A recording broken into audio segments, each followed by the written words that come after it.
എന്തിനാ വിമർശനം ഡോക്യുമെൻ്ററിക്ക്? ഇവിടെ ആരെയെല്ലാം കുറിച്ച് ഡോക്യുമെൻ്ററി ഉണ്ട്? ഗാന്ധിജിയെക്കുറിച്ച് എത്ര ഡോക്യുമെൻ്ററി ഉണ്ട്? എന്നെക്കുറിച്ച് ഞാനിപ്പോൾ ഒരു പുസ്തകം എഴുതുന്നില്ല. അതൊക്കെ നമ്മുടെ നാട്ടിൽ സാധാരണ ഉള്ളതാണ്. ഏതെല്ലാം ആളുകളെക്കുറിച്ച് ഡോക്യുമെൻ്ററി ഉണ്ട്? ഒരു നല്ല ഭരണാധികാരി, അതിൽ ആവേശം കൊണ്ടിട്ടുള്ള ആളുകൾ, അദ്ദേഹത്തിൻ്റെ ജീവചരിത്രം, അദ്ദേഹത്തിൻ്റെ ജീവിതകഥ ഒരു ഡോക്യുമെൻ്ററി ആക്കുന്നു. അത് വരും തലമുറക്ക് ഒരു പാഠമായി തീരാൻ വേണ്ടിയിട്ടാണ്, ഒരു ഗുണപാഠമാണത്. അതുകൊണ്ട് നമുക്ക് മൺമറഞ്ഞു പോയ പല നേതാക്കളെക്കുറിച്ചും നമുക്ക് ഡോക്യുമെൻ്ററി എടുക്കാൻ കഴിയാത്തതാണ് ഇപ്പോൾ ഉള്ള ദുഃഖം. അന്നത്തെ കാലഘട്ടത്തിൽ ശാസ്ത്ര വളർച്ച ആ നിലയിലേ ഉണ്ടായിരുന്നുള്ളൂ.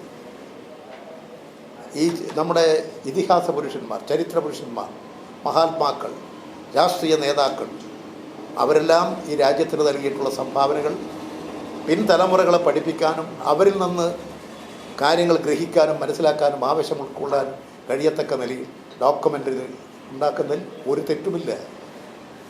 അത് രാഷ്ട്രീയ നേതാക്കന്മാരെക്കുറിച്ച് പലരെക്കുറിച്ചും ഡോക്യുമെൻ്ററി ഉണ്ട്. പിന്നെ ഇദ്ദേഹത്തിൻ്റെ പിണറായിയുടെ ഒരു ഡോക്യുമെൻ്ററി, എന്തിനാണിത്? എന്തിനാണ് ഇങ്ങനെ ഒരു ശത്രുതാ മനോഭാവം വെച്ച് പുലർത്തുന്നത്? അത് ശരിയാണോ? ആ ശത്രുതാപരമായ മനോഭാവം വെച്ച് പുലർത്തുന്നത് ഒരു ഭരണത്തെ ദുർബലപ്പെടുത്താനാണ്, ഒരു ഗവൺമെൻറ്റിനെ ദുർബലപ്പെടുത്താനാണ്, ഇടതുപക്ഷത്തെ ദുർബലപ്പെടുത്താനാണ്. ആ ആപത്ത് ഞങ്ങളെല്ലാം മനസ്സിലാക്കുന്നുണ്ട്. അതുകൊണ്ടാണ് ഇത്തരത്തിലുള്ള പ്രചരണങ്ങൾക്കെതിരെ പ്രതിരോധം വളർത്തിയെടുക്കാൻ ജനങ്ങളെയെല്ലാം ചേർത്ത് പിടിച്ചുകൊണ്ട് ഞങ്ങൾ പ്രവർത്തിച്ചുകൊണ്ടിരിക്കുന്നത്.